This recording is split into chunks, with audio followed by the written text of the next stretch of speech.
Hello, my name is Father Gregory Pine, and I'm a Dominican Friar of the province of St. Joseph, and I'm coming at you to invite you to the Dominican Rosary Pilgrimage, which is to take place on September 30th in Washington, D.C.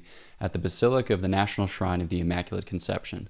So why go on a pilgrimage? I used to think at a certain point that the purpose of life was like prayer, and you just do prayer in different places, and sometimes those places are less comfortable and in fact less fruitful than the ordinary places where you pray. And so in light of that, retreats and pilgrimages didn't make a ton of sense to me, because I was like, I live in the same house as the Blessed Sacrament and I can arrange my schedule accordingly. So like, why would I leave my house to pray in another place where the same Jesus is there in the tabernacle? Or why would I go on a pilgrimage when I've already arrived at the destination, which is to say in the presence of the Lord? But I think that maybe misunderstands the point of a pilgrimage or the point of a retreat, because I think both retreat and pilgrimage are meant to shake things up a little bit. Pilgrimages used to be assigned as penances. So in Europe, you had these, Europe and beyond, you had these main pilgrimage sites like Santiago de Compostela or Walsingham or Jerusalem or Rome, and you might be sent to one of those places as a way by which to atone for your sins.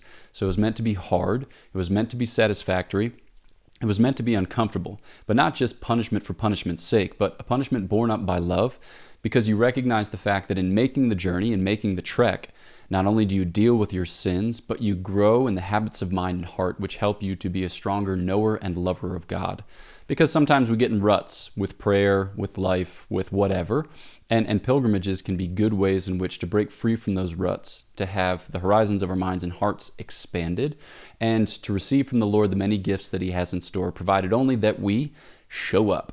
So, like I said, it's to take place on September 30th in Washington, D.C. at the Basilica of the National Shrine of the Immaculate Conception, and it's going to be awesome. There's going to be Mass and rosaries and preaching and processions and opportunity to meet some friars who you might know from Pints with Aquinas or from the Thomistic Institute or from Godsplaining and besides.